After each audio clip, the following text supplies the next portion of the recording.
लेके थी ना अभी है का कोई दिक्कत नहीं।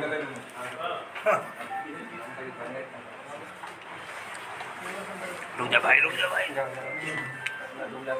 उम्मीद में और भाई कैसे होगा पूछते हैं उपाय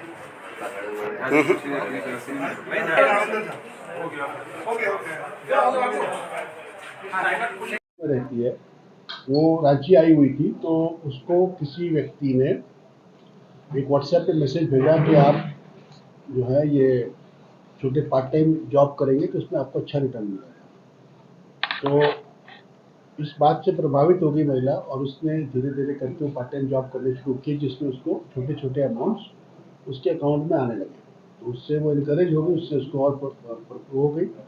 तो फिर उसने बड़े अमाउंट्स को उसमें इन्वेस्ट करना शुरू कर दिया और उसके बाद में एक टेलीग्राम चैनल पे एक लेडी ने उससे कांटेक्ट किया और उससे इन्वेस्ट करवाना शुरू कर दिया पैसे को। और उसका रिटर्न जो है, जैसे आपने 10 रुपये लगाए तो आपके 10 के 20 हो गए, ये दिखाने के लिए उन लोगों ने एक फेक वेबसाइट क्रिएट की जहाँ पे जब भी वो महिला जाती थी देखती थी उसको लगता था कि उसका पैसा बढ़ते जा रहा है। तो उसको काफ़ी विश्वास हो गया इन लोगों पर और उसने इसमें इस तरह से 29,94,000 29,94,000 रुपीज़ उसने वो 1-1.5 महीने के बीच में उसने इसमें इन्वेस्ट कर दिया। जब उसने उसके लिए पैसा बेसिकली उसके बच्चे जो बाहर सेटल्ड है उन्होंने उसको उसके ओल्ड एज के लिए दिया हुआ था। जब उसने चाहा कि पैसा को वापस ले तो उसको पता लगा कि उसके उसमें फ्रॉड हो गया और उसने फिर साइबर थाना सीआईडी के थाना में आकर नेहा मैडम के यहाँ पे आकर के फिर उसने एक एफआईआर की। जो एफआईआर की उसका नंबर है 68/2024 दिनांक 9 मार्च 2024 under section 419, 420, 467, 468, 471, 120B IPC, 66B, 66C, 66D of the IT act. ये एफआईआर उस महिला ने दर्ज की। तो उसके बाद में हमारी जो सीआईडी की टीम है उन्होंने काफ़ी मेहनत की उसमें, क्योंकि ये केसेस को डिटेक्ट करने में काफ़ी देश के कई जगह पे जाना पड़ता है।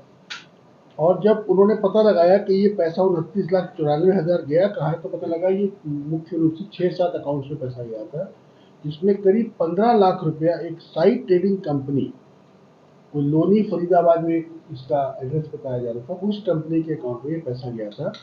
और जब उस कंपनी का उन्होंने ऑनलाइन डिटेल निकाला तो पता चला कि धीरेन्द्र कुमार नामक व्यक्ति के नाम से ये कंपनी का एड्रेस था। लेकिन जो बैंक अकाउंट में जो एड्रेस था वो इतना वेग था कि उससे उस बंदे का एड्रेस ट्रेस नहीं हो पाया, बंदा पकड़ में नहीं आया।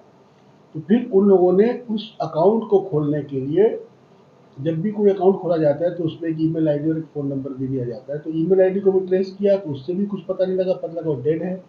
फ़ोन नंबर को ट्रेस किया तो पता लगा वो इनएक्टिव है। तो एक डेड एंड पहुंच गई। तो ये लोग थोड़ा सा मतलब मायूस हो गए कि लगता है कि केस फेल हो जाएगा।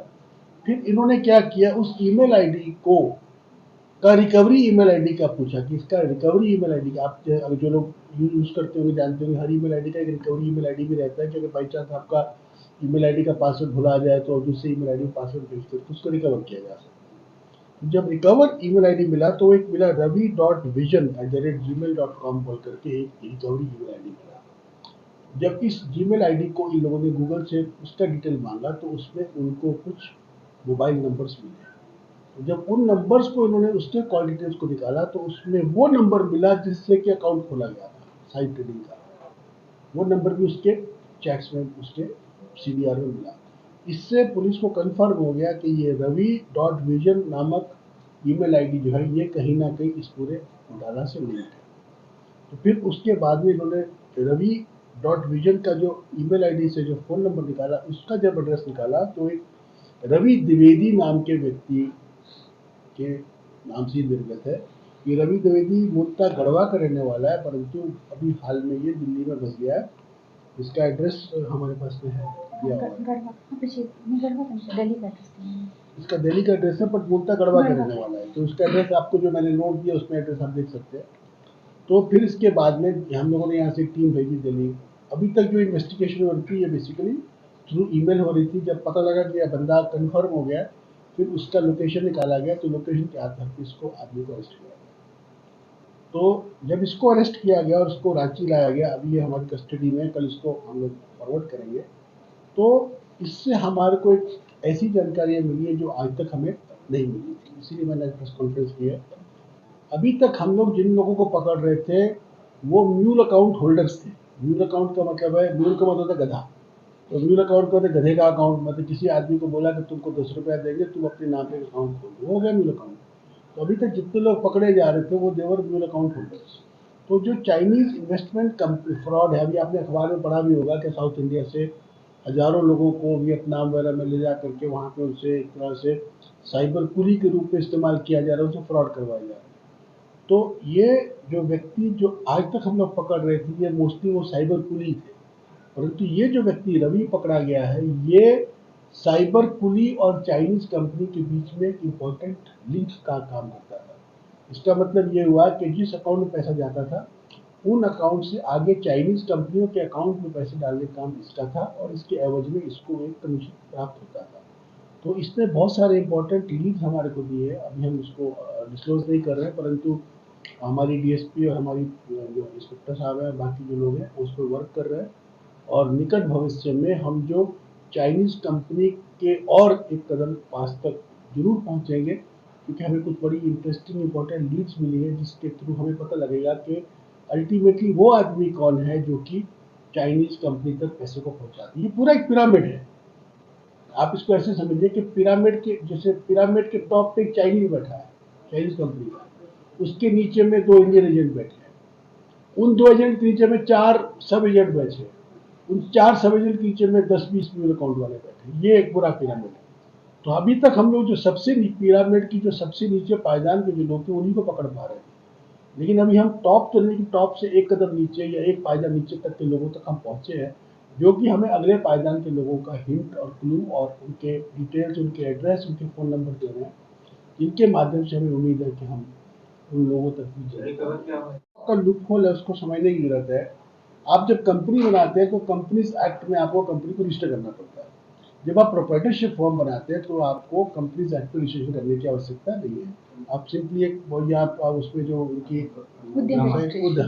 उद्यम रजिस्ट्रेशन एक का, अगर आप जानते होंगे, जो एमसीए में ये माइक्रोसॉफ्ट कंपनी